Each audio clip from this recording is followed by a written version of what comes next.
Welcome to BGCA Career Clips.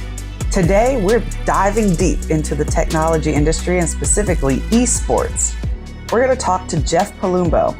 He works at Lenovo as a senior global esports manager for education. Jeff has over a decade of experience in the gaming industry and worked to launch Lenovo's dedicated gaming brand, which you know as Legion. For the past 3 years, Jeff has been consulting with schools and building out the services, solutions, and strategies for Lenovo esports. Hi, everybody.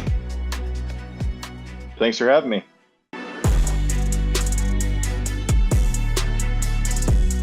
At work, not much anymore. When I was running the engagement strategy for our gaming brand, I would actually play a lot. I was streaming twice a week for our brand. So I was probably playing, 6 to 8 hours a week. And then I would have to test games and I would have to actually hang out with influencers and find out what they're playing. So you really had to know more of the game layout. Now that I'm on the commercial side and really helping educators build esports programs, I still have to know the games, but now I have to do it after hours. I mean, every now and then I can't play during work if I set a brand new title that I want to check out. But other than that, it's after hours.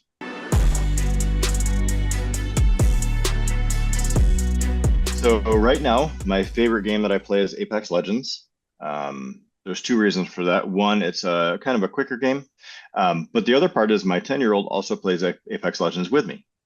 So it's kind of a bonding thing for us as well. And he's way better at it than I am, but it's still fun to be able to play together. So my go-to classic game back in the day that always really refreshes what I was doing and I have a lot of good memories about was actually the original Final Fantasy on the Nintendo Entertainment System. When I graduated from college, originally, I had kind of taken some retail jobs just to get a job, and then I was working at a dealership, writing service, for people who bring their cars in because they're broken or something. And I always knew I had always loved gaming. I was still in gaming, but back in 2001, if you weren't a coder, you really weren't in gaming. Like there was no real way to get into gaming. So I never really thought of it as a career. So I was sitting there one day and the brand manager of BMW for that area came in because I was working at a BMW dealership. And I was talking to him, super nice guy. And he's like, well, what do you think about XYZ?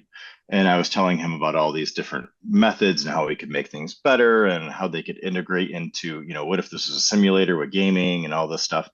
And he's like, why are you working here? And I was like, well, I need money. He goes, no. Why are you working, like doing this? He's like, you obviously have a huge passion for gaming. He's like, you need to go get your MBA and go do something else. And I was like, that's great. So I actually did. I submitted. I went to Syracuse University and got my MBA. And while I was there, Syracuse is known as a, top 5 entrepreneurial school or finance or accounting or, something along those lines. And I was in the innovation management program and I said, I'm going to get into gaming. And they're all like, what? Like it was just all across the board. They're like, why? And even as I got my MBA and I graduated and I went to get into the gaming industry, most publishers were like, what do you have? You have an MBA, dude. What are you doing here? But I wanted to stay with it. And I got picked up by what was then called the Escapist magazine, who was a competitor of IGN. And through them, they're like, no, we want somebody to help us grow this brand.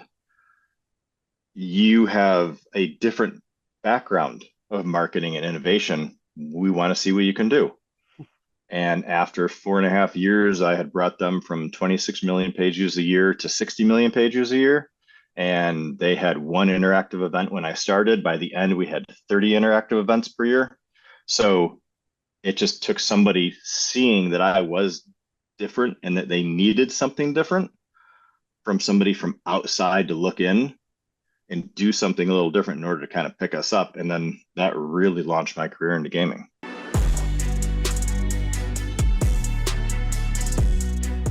So my first degree was from SUNY Oswego, and it was a degree in communications with a minor in public relations, which I found out very quickly that I was not good at writing press releases. So I did not follow up on that piece, but that was what kind of sparked my interest in business and marketing and things of that nature. I was actually serving ice cream when I was 15 years old, just scooping it, making, I don't know, what was it like back then? This was like 1994, 1993. I was probably making like $4 an hour, $5 an hour, something ridiculous like that. But I was very driven to make my own money. My family and I, without knowing, we grew up very poor. So my siblings and I had a very unknowing drive to succeed. We don't know where it came from. It just, whether it's part of our age bracket, generation Gen X or Gen Z or whatever one I am now. Gen X, I think, is what I am. And I kind of took that through everything. So I had multiple jobs, even after college or in college. I was an intern for a radio station, and I did sales, business to business sales for a radio station. Then I got into, and I was doing promotions on the side, and I was doing voiceovers on the side, and then I went into retail. So I went back, I was doing the writing, got my MBA, went into gaming. And with the gaming part, I say that my career started with The Escapist, but it really skyrocketed with Lenovo. Lenovo brought me in as a merchandising manager, nothing to do with gaming at all, zero. But because I understood the merchandising factor of e-commerce, they kind of brought me into that. And then they quickly realized that operations management was more of my forte. Like I could cherry pick things and find ways through consumer behavior to make things better on their e-commerce platform. And then the executive director of North America, he came to me one day with the VP of e-commerce globally and said, "So we want to do a gaming brand.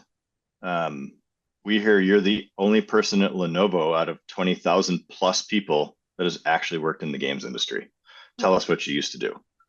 And I told them all the companies I'd worked with, because I had worked with Activision and Blizzard before they were Activision Blizzard and all the main publishers. And they're like, "Okay, we're going to hire you to basically launch our entire gaming division and portfolio."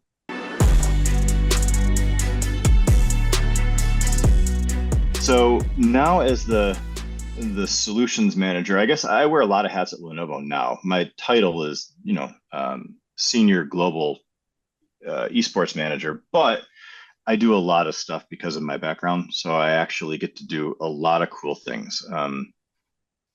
I'm the one that's designing all the services and solutions that can roll out globally to help esports programs flourish. So a lot of schools that I speak with, a lot of administrators don't know as much about the world of esports, so I can help educate them.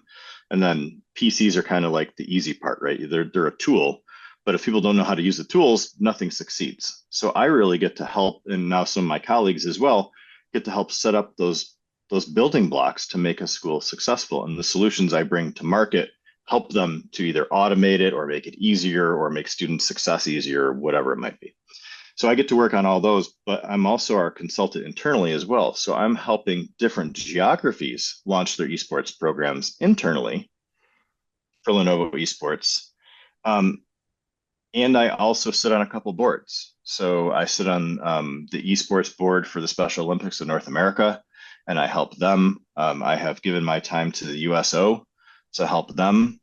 And the Boys and Girls Clubs of North America, I help on the side as well when I can. So again, I work a lot, but everything it's different than just kind of punching a card in, going to work and leaving. It's the fact that I get to leave part of myself in everything that I do. And that drive is to help schools and students become successful at the end of the day. Yeah, well, most of the time, schools will come to me or one of my colleagues that does the esports consulting in North America, and we talk more about why it's a big deal. They've heard the buzzwords, they heard esports, and they're like, "What is this?" Because there's a lot of people that were never gamers growing up either. So we're speaking to people that are in their 30s, 40s, 50s, 60s, or even 70s. They're in administration. They're like, "I played football. what I don't even know what this esports thing is. So we really started is by telling a lot of schools and administrators that esports is likely to be their most diverse population at their school. And I think health and wellness is a big deal that a lot of people forget in high school. Even if you're part of a traditional sports team, I feel like a lot of administrators have to be reminded, not in a bad way, but just the fact that esports can do that. And then, if you look at some of the statistics in high school itself, high school programs, if you ask the students that are part of that high school esports program, somewhere in the range of 80%, the students that are there say that's the first program that they've ever been a part of in school. So that just should blow every administrator's mind that there are students that are at your school right now that are either lonely or they're gaming at home, and there's a way to not only integrate them into your school and have them have friends, which obviously raises your ability for health and wellness, but esports is so linked to CTE and STEM that it gives teachers the ability to show students that there are careers out there that they could love that they didn't even know existed, because they all think that CTE is either coding or robotics. And that's just not the case. So I think there's multiple levels. And once I have that discussion, usually the next thing out of an administrator's mouth is, okay, so how do we do this now?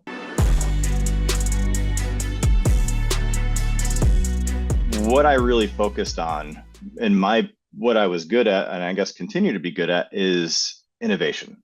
I listen all the time. Listening is my superpower.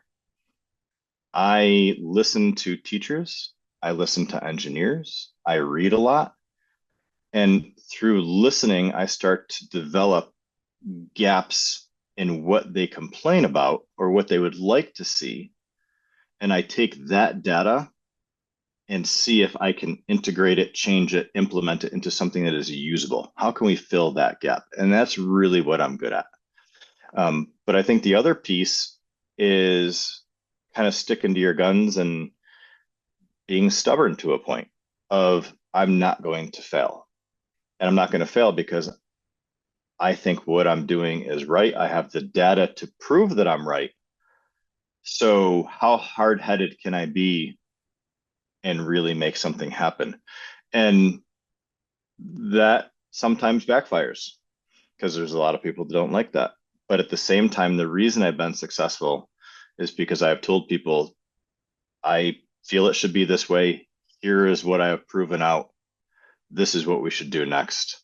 And the people that have taken a chance and said yes have cashed in because it's been successful. So continued success, even in little increments, show people that you can be successful. And I would tell every student out there, don't be scared to fail.